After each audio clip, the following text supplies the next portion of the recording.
your screen, sir. Well, hello, good morning, and thank you for participating in this meeting, in which we will learn together something about Guatemala postal history. I'm gonna share my screen. No.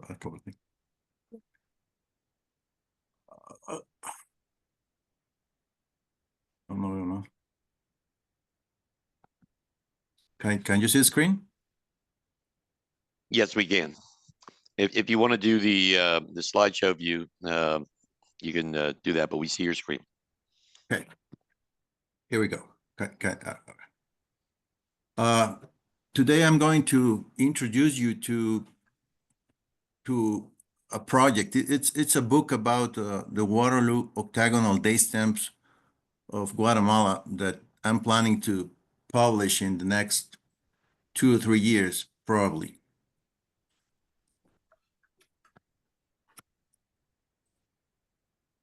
As everybody knows, 4 postal markings were manufactured by Waterloo to be used in Guatemala.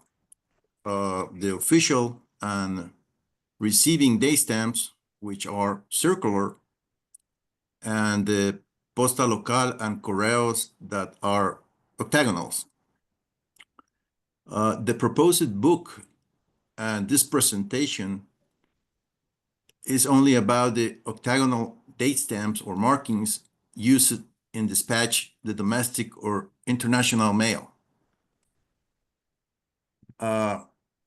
Cecile Grosson found in 2006, I believe, I remember, a letter in the archives mentioning that these markings were ordered by the Guatemalan government in March 1894.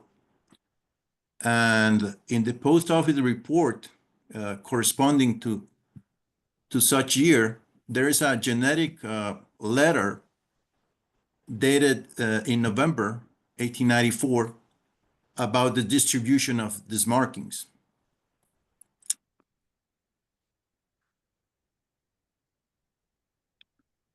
In 1894, these post offices were created. Chiché, Uspantan, Tajumulco, and Nuevo San Carlos in January. Then Santo Domingo, March. Pueblo Nuevo, Santa Rosa, not Pueblo Nuevo, Retauleu, which is different. In May, Oratorio in July, Rio Hondo in November, and Chinique and Zacualpa in an unknown date. It's interesting to mention that the post office of Santo Domingo, which is the one illustrated, that was open on March 28, to be specific, did obtain the octagonal daystamp manufactured by Waterloo. To date, I have never seen markings for the post offices open in May, July, or November of 1894.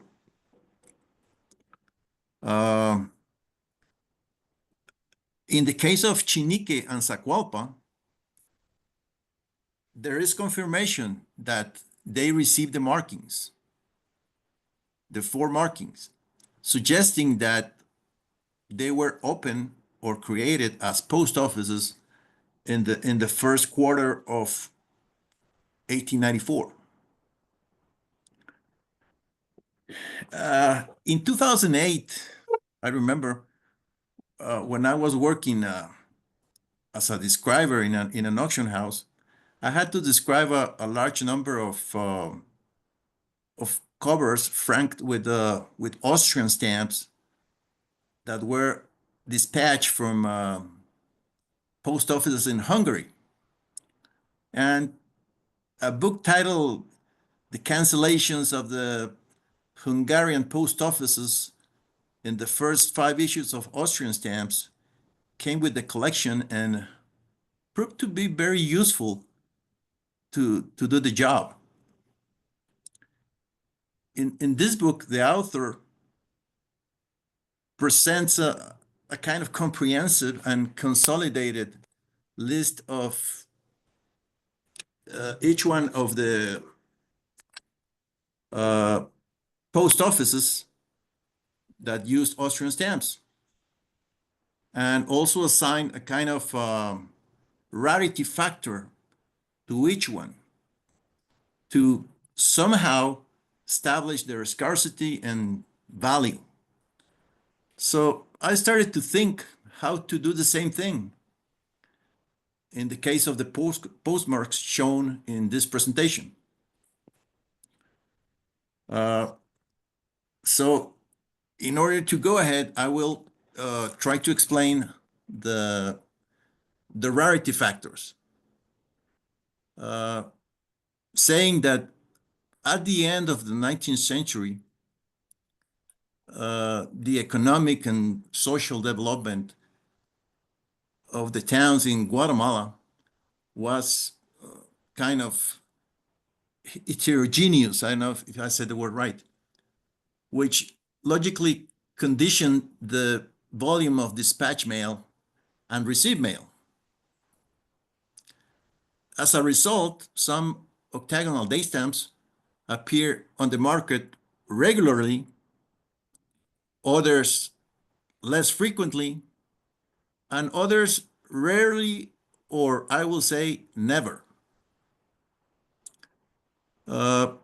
Faced with such situation, and in a kind of attempt to establish order and value among such markings, it's necessary to use the so-called rarity factors, which are numbers from 1 to 10, former being the most common one, and later the most rare.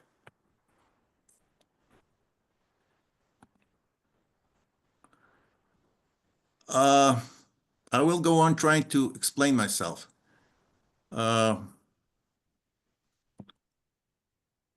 We have here a Jalapa example, and I will try to explain how I established a rarity factor for this town, just as an example. I established rarity factors for 3 or 4 years, 1895, 1896, 1897. Using the statistics that we have for each year. Here, you can see that the Jalapa post office dispatched 6,425 regular pieces of mail. I didn't take into account official, and I didn't take into account registered letters and printed matter. I didn't take those into consideration. So when you compare this number of 2,500 pieces of mail with the total dispatch in the country, you obtain a factor, which is very low, a very small percentage, 0.53% of the total mail, which is very extremely low. So after this, I made a little chart, which is a little arbitrary, but I came up with this table. So in this little example of Jalapa, the rarity factor, it's 3, because the range is 0.50 to 0.98. So the date stamp used in the Jalapa post office has a rarity factor of 3.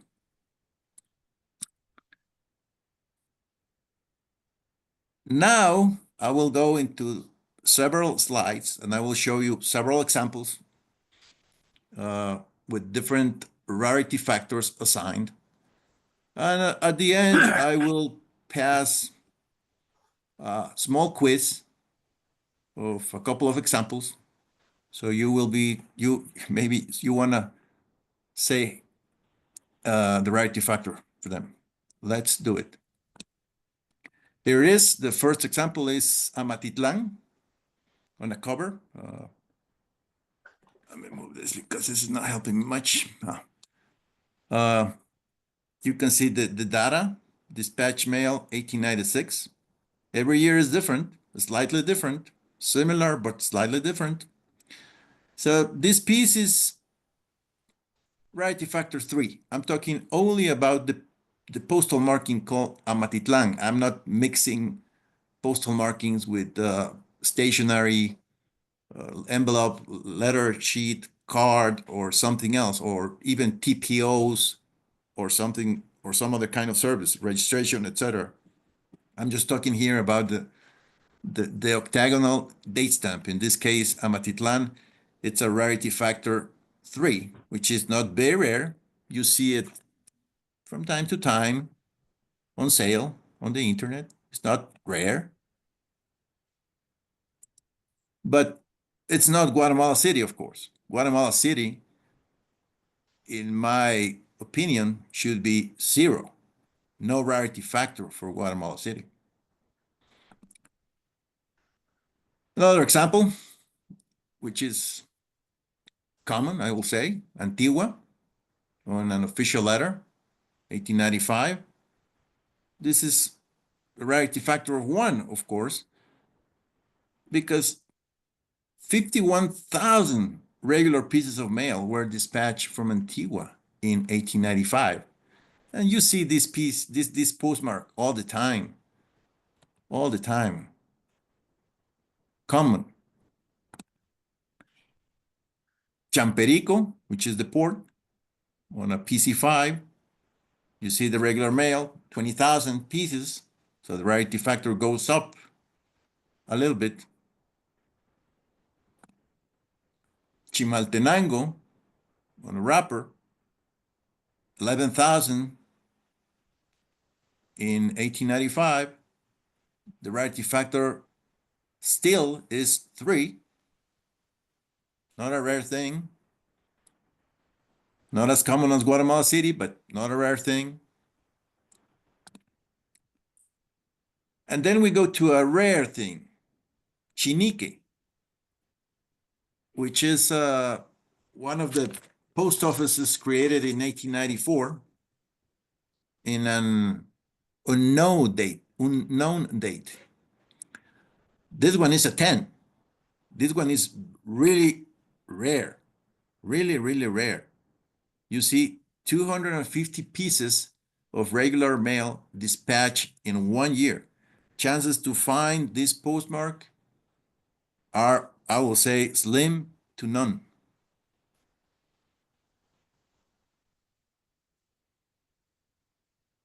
Then we go back to something common, Chiquimula, rarity factor 2.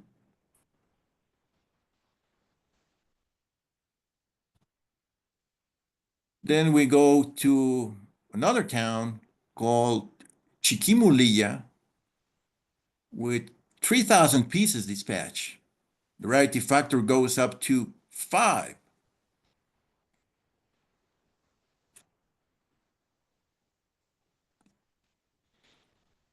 Then we go down to a common one,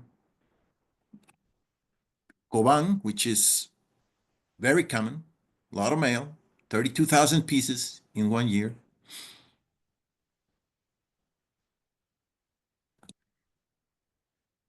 Colomba,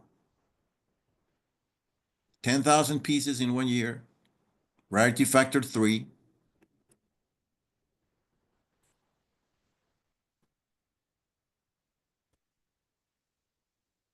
Escuintla, which is common. This is a TPO. I mean, the octagonal date stamps are mixed with a TPO mark and a receiving marking. And these rarity factors can be mixed with another postmarks and, of course, letter sheets, postal cards, or envelopes. Uh, I prefer for now just to keep it simple, and the rarity factor is only about the Escuintla postmark. In this case, 40,000 dispatch in 1 year. That's a lot. So rarity factor 1. This one is the Guatemala City date stamp, which is extremely common. Rarity factor 0. I put no rarity factor. You can check the regular amount of mail that was dispatched from Guatemala City in 1897. And the number is just enormous. Almost a million pieces were dispatched from Guatemala City in that year. So there's no point to assign a rarity factor to this piece of this postmark. We go to Pensas, the port, the little port that was on the Polochic River, mostly serving the Germans in Alta Verapaz, and 5,000 pieces dispatched in 1897. Rarity factor 4. It's not a rare thing. It's not a rare thing. Patulul, 900 pieces of regular mail. Rarity factor 4.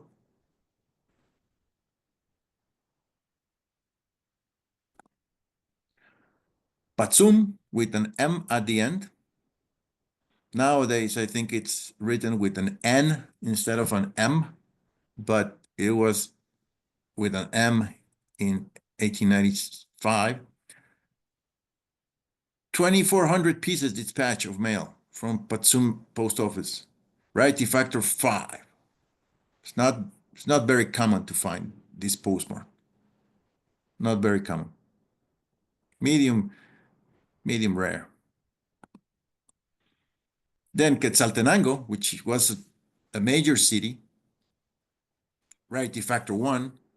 Almost 100,000 pieces of mail dispatched from Quetzaltenango in 1895. Not a common thing. Not a rare thing, sorry. A common thing.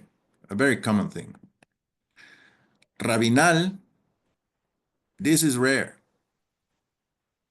1,000 pieces dispatched in 1897. Only 1,000 pieces. Like Scott 54, only 1,000 pieces were made. How many survive? I don't know, but it's a rare thing. I put a rarity factor of 9.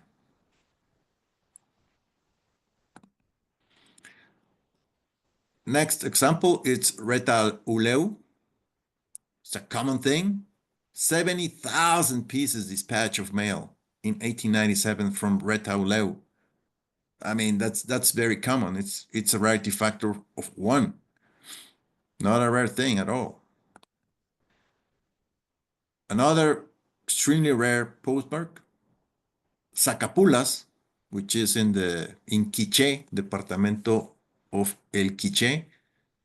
34 pieces of mail. 34 pieces of regular mail dispatched from this little post office. I live in Guatemala for many, many decades, and I don't even know the town. Never went there. This is a rare thing. If you're able to find this postmark on any kind of mail, you will have a real showpiece, literally.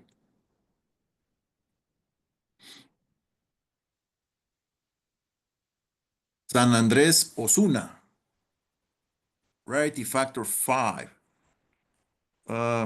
450 pieces of mail, 1897.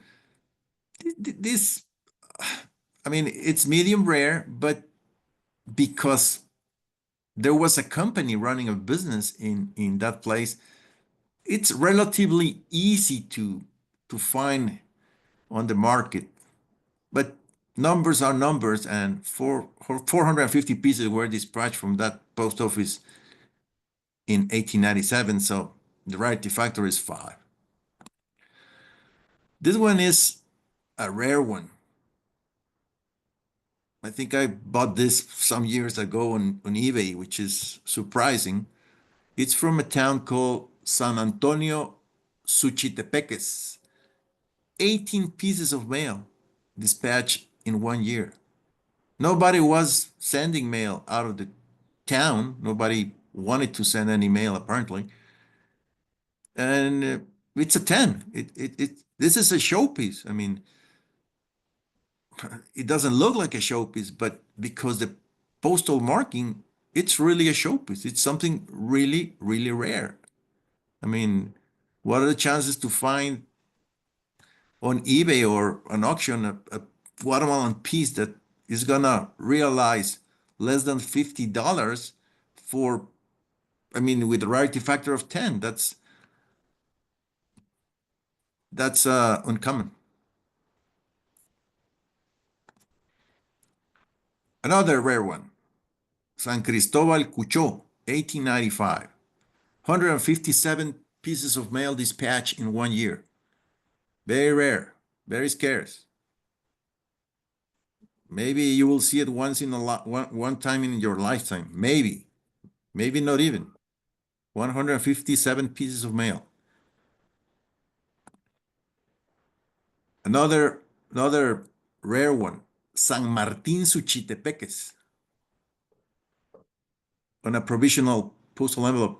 I mean, 359 pieces of mail, of regular mail, were dispatched from this town in 1895. I mean, it's very scarce. Only chances are that very few survive with this marking. Rarity factor 10, extremely rare. Tecpam with an M again, instead of an N. Nowadays, we write it with an N at the end.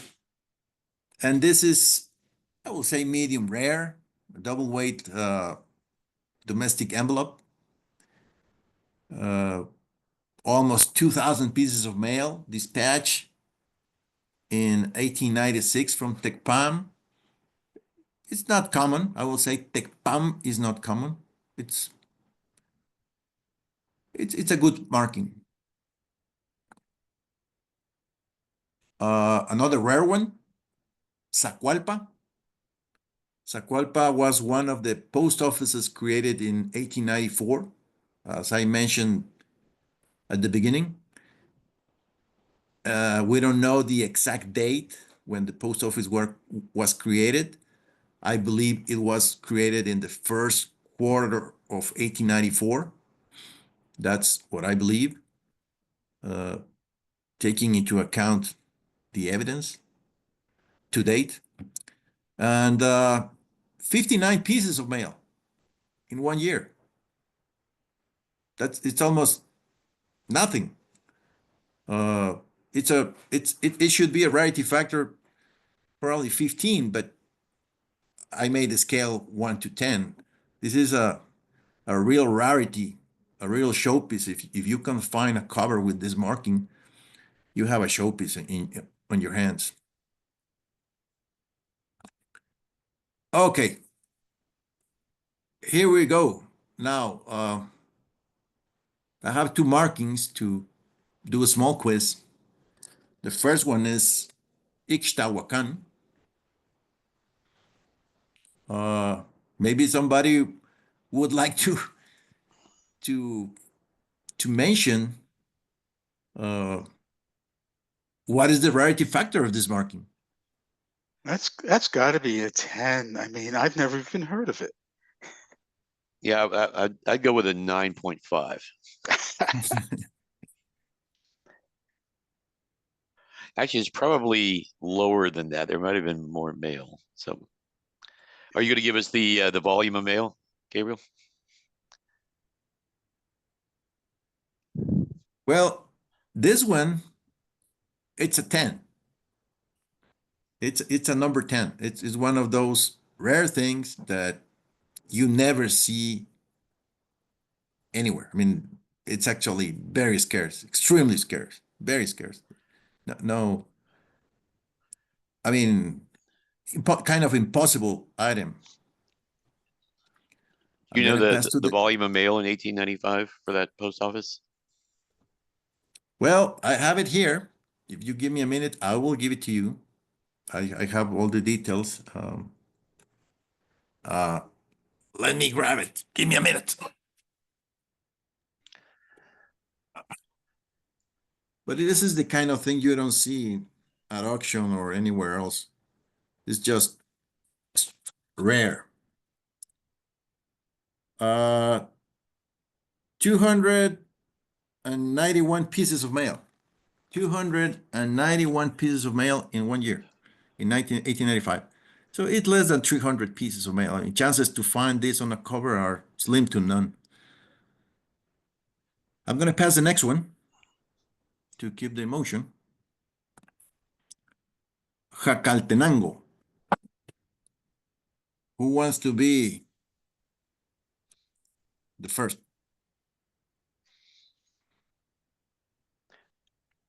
I'm gonna guess a 7. Yeah, that was my guess too. I mean, well, it's a 9 for 1895, but it becomes a 10 for 1896 or 1897. So it changes a little bit in the next couple of years because the amount of mail went down slightly. I will give you the amount of mail just to have an idea. In this little town,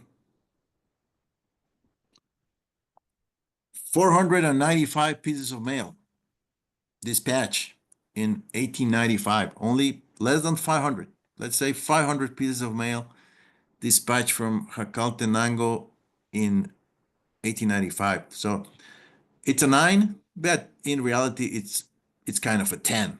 It's a rare thing. I mean, if you find this piece of mail and make an article in, Quetzal, I mean, people will be happy to know that somebody found it. So I think I'm done. Thank you for joining me today, and I will be happy to hear your questions or comments about this rarity factor system that has been done for other countries, and not exactly for Guatemala, but it's it happens for other countries. It happened before. I think it's terrific. It adds another dimension to collecting postal history. I'm curious. I think another inquirer was also asking, what's the source of data, your source of data for the volume used? What's your reference? Well, at the end of the 19th century, I'm talking about from 1881 to the early 1900s. Well, not to the early 1900s, to the 1910s probably, or 1920s. Uh, the post office and the Ministerio de Fomento, which is kind of, I think Guatemala too says Ministry of Public Works, but in Spanish is Ministro de Fomento, Ministerio de Fomento, that was in charge of the post office. They printed a report every year. That's called the Memorias of the post office, or the Memorias del Ministerio de Fomento. Cecil Gruson lists a lot of them in his book at the end. You can check there a lot of these references in his book about the postal markings of Guatemala. But it's the official data about every single post office in the country. It's not perfect. It has some flaws. It's not a perfect thing, but it's not only dispatch, it's also received. I don't do receive, I do dispatch, but receive is interesting too. So it's official documentation. About 25 years ago, I put a little book on print about it, about the dispatch mail. And if somebody needs a specific year, I'll be happy to make a scan and pass it through an email. I mean, I have the book in my library, 1881 to 1897, and you will be able to see these little numbers of different kind of mail: official, regular, printed matter, register official, and I believe even parcel posts. And three or four of the memorias are also available online for free at Hathi Trust Digital Library. You can actually pull up the digital scans of the memoria, and which is like an annual report, if you will. It was usually done, the government ministries would do an annual report on what they did during the year, and some of those are available online for free. If you're in America. Yes, if you. That's my biggest disconcert with the US. I can't access Haiti Trust because there are a lot of publications there, but I can't access them. You need to set up a VPN there, Peter. Yeah, should. I will ask my son to do it, or maybe some of his friends. They will know how to do it. Gabriel, I'm curious on some of these when you were setting up the rarity markings, how these post offices would have survived. Because I was running some numbers in the background. The 9s and 10s are averaging 5 pieces of mail a week. 8 pieces of mail a week. How do they justify the cost of having a post office and a postal clerk to take care of 5 or 6 outgoing and probably something comparable incoming? Well, there were first class post offices, second class post offices, third class post offices, and fourth class post offices. So from the top of my head, every case is different. Most third and fourth class post offices were served without any payment. So in other words, what you call the postal clerk, he was not really a postal clerk. His real job was to take care of the telegraph, or even different, to take care of he was the municipal secretary in town. So he was doing this job, I will say, for free.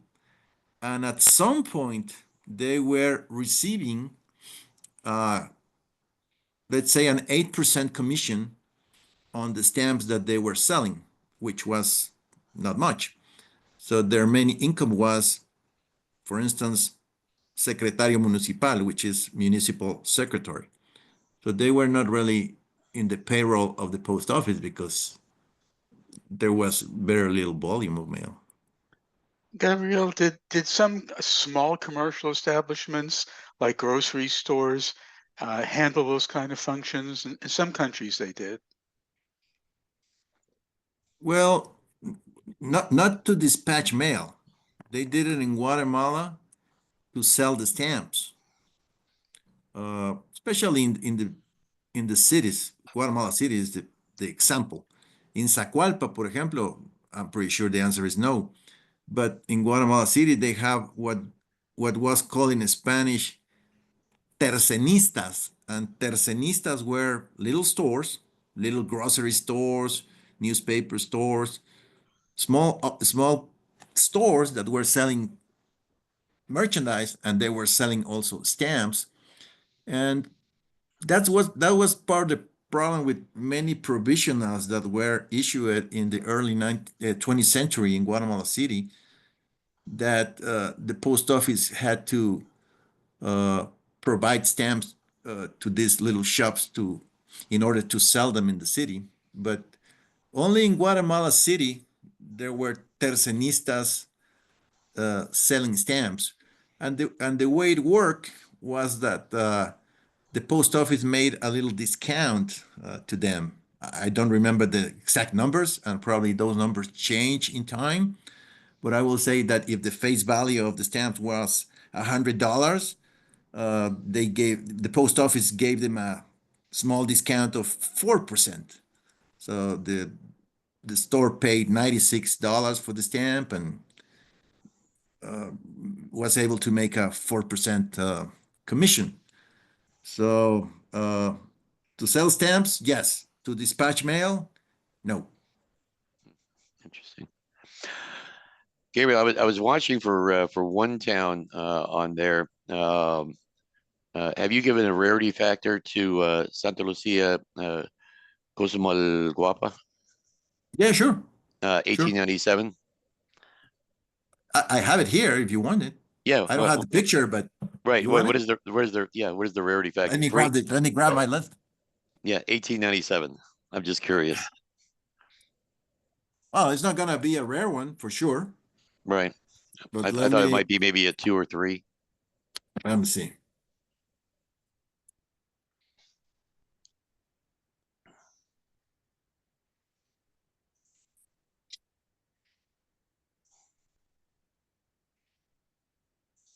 Uh, 1895, you said? No, 1897. Oh, okay. It's a 5. Oh, really? Well, there's a lot of factors that make my rarity factor numbers weird, but I didn't want to play with them because I just wanted to, how you say it in English, I want to stick to my guns, I will say. I want to stick to the numbers, to the official numbers that I have on my hands, which are official. Uh, Maybe they're not exactly right, but that's official. Those are the numbers that we have from an official date source. In 1897, there were a lot of problems in Guatemala. I made an article a long time ago about the revolutions in Guatemala in 1897. So there was like a kind of internal war with the president because he wanted to stay in power for more time that the law allowed. So he modified the law, and that's what all dictators do. They go to Congress and they modify the law to stay for another period, and then they do it again, and then they do it again, like Estrada Cabrera did from 1898 to 1920. Uh, so Santa Lucia shouldn't be rare. I mean, if you ask me, 1895, it's a 3. 1896 is a 2. But 1897, it's a 5. So it changed uh, because what's going on in Guatemala, and according to the numbers, 1897, I mean, small towns like this one, like Zacualpa in 1897, it's a 10, but it's a real 10 plus. I don't even remember the the kind of mail dispatched from Zacualpa in 1897, but very probably was 10 pieces or 15 pieces. So And those are little things that need to be said. yeah, and Gabriel, I had another question. Well, as you were, that is an excellent presentation, by the way. That really fascinating. Um, on the higher levels, say the 9s and the 10s, has there been any documentation of how many are actually known either on cover or on stamp? No, So no, there is no census. There is no census about the postal markings. I mean, I wish, but I I think that would mean, there. be interesting, at least on the higher end ones. Because we can say it's a rarity factor of 10, but if there's only one known copy, that's different than one where it also has a rarity factor of 10, but there are 30 known copies. I know, I know. I mean, postal marking, Guatemala postal markings. I mean, let's be sincere. I mean, collectors started to put attention on postal markings Probably when Cecile published her book, I mean, 40 years ago, I mean, very few people, 30 years ago, very few people put a lot of attention in postal markings. I mean, you know this better than anyone with the Buzón and the Cartero markings. I mean, Hmm. Buzón and Cartero markings, for example, are just a new thing in the collector's landscape. I mean, who was putting any attention of in Buzones and Carteros in the 1980s or 1990s? I mean, very few people. And same with this kind of things. I mean, octagonal date stamps. I mean, we see it all the time, and we think that San Martín Suchitepeques is just another one like Escuintla or Coban or Santa Lucia Cochumalguapa, and that's not the case. I mean, San Martín Suchitepeques, which is the one on the screen, it's a very rare marking. It's really scarce. I mean, those kind of things, I think they should matter to collectors. They should matter to judges at exhibitions. They should matter to us as a specialized philatelic club because it's a rational thing that some postal markings are rare and they deserve to be called showpieces. Well, and so Michael, I want to turn this back to you as an APS judge. I know that in exhibiting, what judges want to see is, okay, this is one of 5 known copies, but if there is no census, and let's say someone has one of these uh, tens, as Gabriel has pointed out, how would an APS judge want to see that if you can't say definitively, oh, here are the ones we know that are documented? Well, I think as an APS judge, what Gabriel has done is to create his own system of rarity, which is easy for him to explain, and judges would value it highly as original research. So that would go quite well. I was looking at this and asking myself the question, how would you exhibit this and make it, an interesting presentation? Because I can see this as something that would be really fascinating as an exhibit.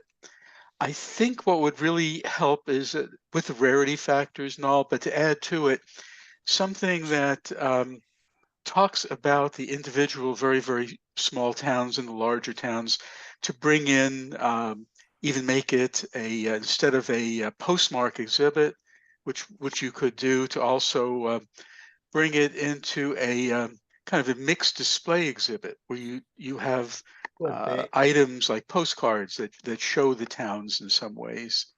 Right, But but my definitely, question, yeah, not to interrupt, Michael, but my question is, no, let's say, rather than Gabriel's material, which would be an exhibit unto itself, let's say, and Gabriel, you've got on the screen there San Cristobal Cucho. Let's say I've got one of these that's a rarity factor 10, and it's in my German exhibit. I don't, Gabriel, so don't panic. But if I did, how would I be able to explain that to an APS judge? Um, unless I just put up the numbers and say, hey, in 1895, there were only 157 pieces of mail in the entire year that came out of that post office. Well, well, that's exactly what you do, though. Okay. Yeah, well, that would go over well.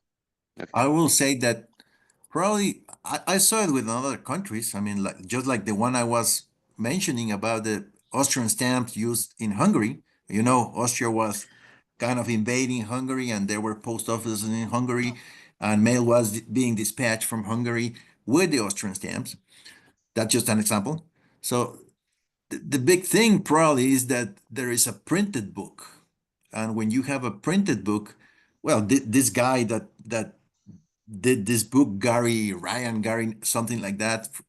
The example that I'm talking about, the guy was a fellow from the Royal, of course.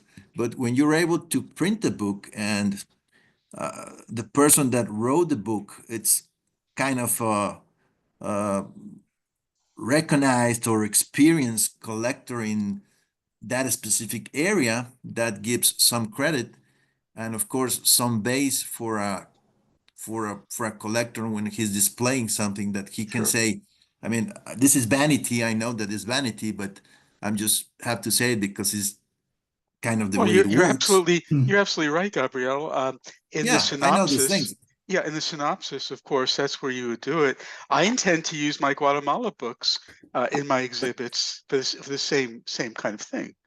But you can say, I mean, if you have this piece on an envelope or a card or any kind of mail, I mean, you can say Ramirez rarity factor 10, and that's what auction houses do to put the Yeah. price up. You have this cover on sale and you have Ramirez rarity factor 10. And who's Ramirez? Oh, Ramirez is the guy that wrote the book.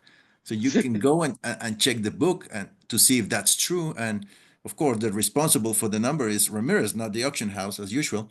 But I did the same thing with, yeah, that's the way it works. Mhm. I did the same thing with a Peru collection many years ago, a wonderful classic collection of Peru. There was a guy, a French guy called Lamy, George Lamy. He was a kind of authority in Peruvian stamps and postal history, and he called to rarity factors. So when I describe a cover or a stamp or a postal marking, basically, I said Lamy rarity factor 5, Lamy rarity factor 10. So all in all, I think that publishing a book helps the collector to put it in his exhibit. It will be wonderful to have a census like the one you mentioned. I mean, for US material, I mean, it's great. If you go to the Siegel Gallery's website, you see this all the time because they know the game. They put a cover with an 1869 stamp, I don't know, sent to Cuba, and they put it in their description. They say less than 5 known. So to raise the price, go to Siegel and check his descriptions about the U.S. material.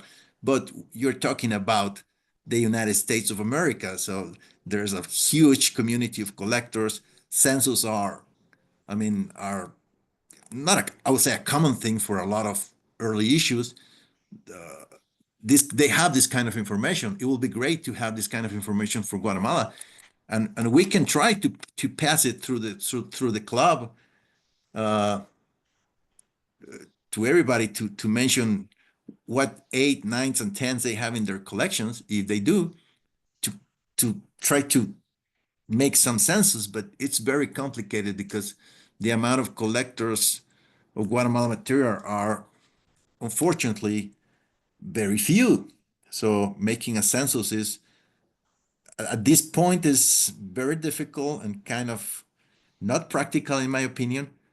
So that's the reason I had to stick to my official numbers of dispatch mail, which I'm willing to share with anyone really interested because same numbers are helpful for many other postal markings of Guatemala, many other postal markings. Yeah. Well, it's a really logical system. It really makes sense and very well researched, Gabriel. Other questions from the members? Yeah. I've been in many discussions with other judges about rarity, and you would not lose any points for the fact that it's, instead of being census based, it's based on the number of mail pieces. You get the same number of points, honestly. Gabriel, I want to ask you something. Do you have a digital format where you have all the data? Do you have a database or Excel sheets? I used to have it, but not any longer because I did this 25 years ago and there were no USBs 25 years ago. There were only floppies, or I don't know how you call them in English. So no, I don't. I will have to do scans, and I mean, if you need any year, any specific year, just drop me a line, and I will scan it for you. Now, 1895, 1896. I'll be happy. I was thinking about creating a database that you could search for information on the data you are giving. I am building a database for place names, and I try to include the number of people living there. It takes a lot of time to collect everything, but it can be done. For Guatemala, I have 500 cities, but most of those are uncommon and may not exist anymore. Well, my charts don't include the population of each country in those years, because that's complicated data. I can show you here the kind of, I don't know if you can see it from there, but these are the kind of charts that I built 25 years ago with the towns here and the kind of mail here.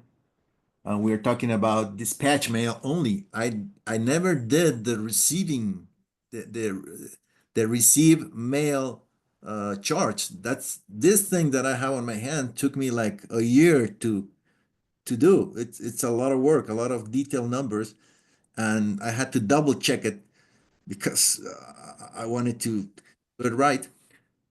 But yeah, I have as I said, 1881 to 1897 data of dispatch mail by each one of the post offices that, in my opinion, and in the opinion of the official documentation, existed.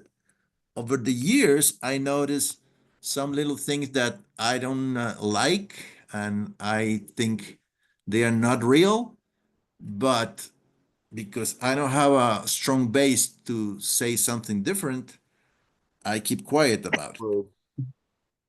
You should send those sheets to Michael, and he should go to the APRL and have it digitized. And if they are doing it OCR, then you could scan it and put it into a database so that people can Well, search. I think By the way, I faced that issue in producing the new Guatemala catalogs and grabbing information from G1, G2. It was very difficult to use OCR to create Excel spreadsheets from text tables. I was going That's to true. say that I think that about, I don't know, maybe 15 years ago when I was living in Connecticut, I think I sent one copy of this book to the American Philatelic Society Library. So I'm pretty sure that if you check the APS library, there's gonna be a book by, well, a book is too much to say. This kind of publication about the postal statistics of Guatemala in the library. If you go online today and you check my name, very probably is gonna be this thing in the library. And I mean, anyone can grab it. Anyone that is a member can obtain it by mail or even by photocopies, I suppose. Other questions by anybody? Yeah, Gabriel, this is Glenn. I missed it the first couple slides. What was the earliest usage of the octagonal date stamp? Well, I didn't mention it, but Rousseau put in her book that uh, one post office advised that received the markings on November 6, 1894. That's what she's saying in her book. I never saw such letter. I'm looking forward to find it in the archivo, but that's a separate conversation because finding things in archivo are uh, kind of crazy business. Yeah, I have two Uh, covers here. One's a 2-cent Quetzal bisect 1893. And I have a yeah, partial front of an August 1894. so that's not, I mean, as far as I know, there were no octagonals Yeah, before November 1894. Maybe you want to show them to see what they are, but I'm pretty sure they are not Waterloo octagonals. They are something else. yeah, that could be. I Um, don't collect covers per se, so I thought it was interesting about these dates and whether they were fakes or what have you. well, are they octagonals? Octagonal Yeah, day stamps? they're octagonal date stamps, Guatemala City. Okay, do they look like the one on the screen? I mean, do they look like the Waterloos? Because Guatemala City, yes, they had octagonals before 1894, but they were not made by Waterloo from England. They were made probably domestically in the city. It could That's be. the reason I I was wouldn't know asking how you. to tell, so. Yeah, they look like what you have on the screen there. But like I said, I'm not an expert and I wouldn't know if they're fakes or not. I could send you scans of them. Sure, please send me a scan, but I mean, I'm pretty sure they were not made by Waterloo. I'll be happy to take a look. I mean, Sure. there was no way to be 1893. I mean, that will be something completely And out of line. the bisect one is local, posta local. And the other Yeah, one, well, yeah, Posta Locale, probably they were not made by Waterloo. That will be my answer. okay, I'll send scans just out of curiosity. All right, we're at the end of our hour. Again, Gabriel, that was a wonderful presentation, and thank you for all the hard work in putting that together. Michael, would you like to make any closing comments?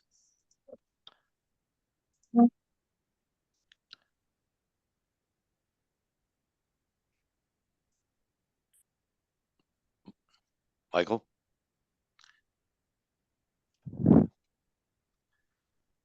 Okay. Well, it's good to see everybody. I hope